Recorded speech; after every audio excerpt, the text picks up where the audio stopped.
month later and we were together again, bound for Bruny Island. I think so. We've done it in such a quite a methodical order of panic, so... A month later and we were together again, bound for Bruny Island. I think so. We've done it in such a quite a methodical order of panic, so...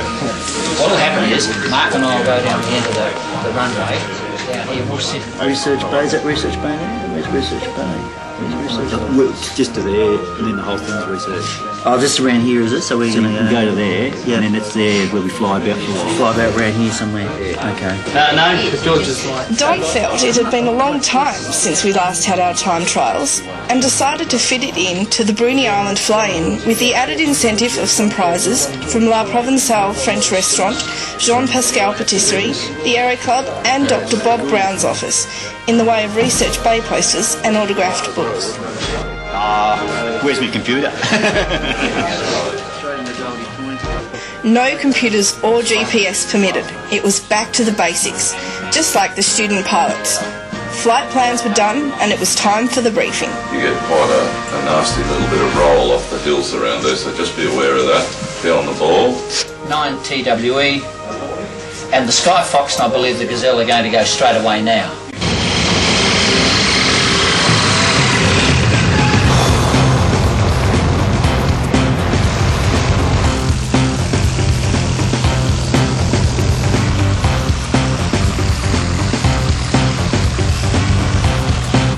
X-ray kickoff is ready.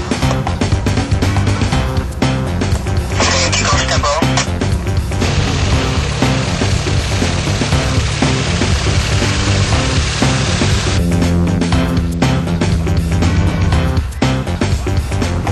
There was plenty of excitement for the kids on Bruny. Arriving on the first leg of the time trials, which took pilots via Port Arthur and Cape Royal, a floating crowd of 150 and organiser Keith Bill were there to greet us. And boy did they lay on the country hospitality, sizzling Atlantic salmon steaks. They put on a good spread, haven't they? It's very good. The airstrip did open 50 years ago.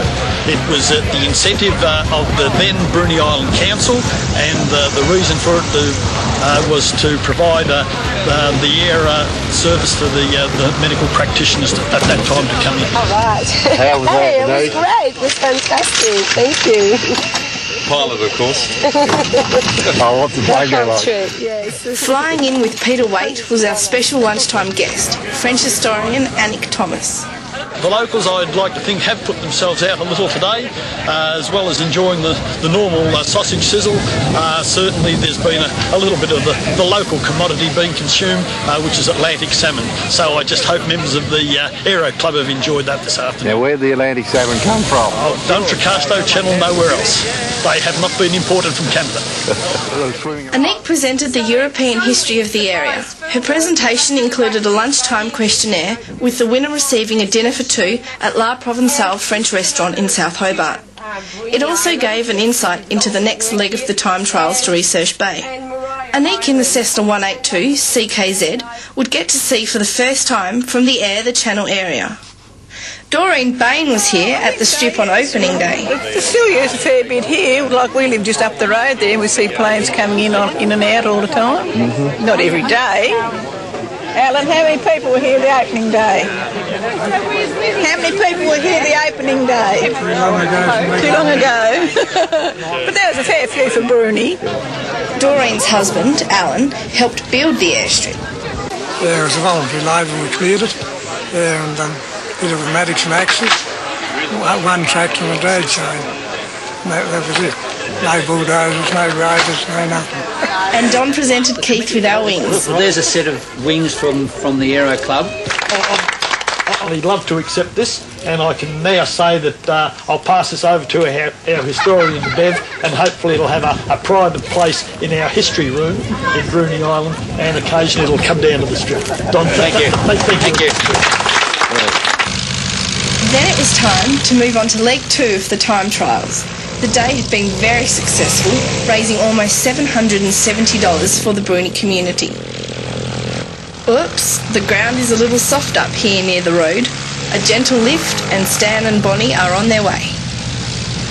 No, that's Maddie. Mine is going to the river.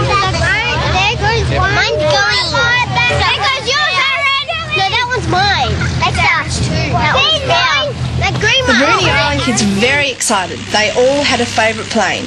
And then it was on to Research Bay.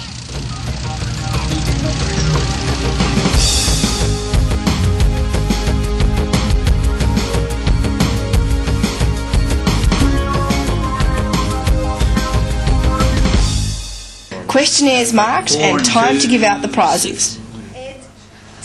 Time trial winners were Ed Tenbrooker, Peter Rennie, and Francis and Graham Martin had twice the reason to smile, taking out Nick's early history questionnaire and Don's time trial questionnaire.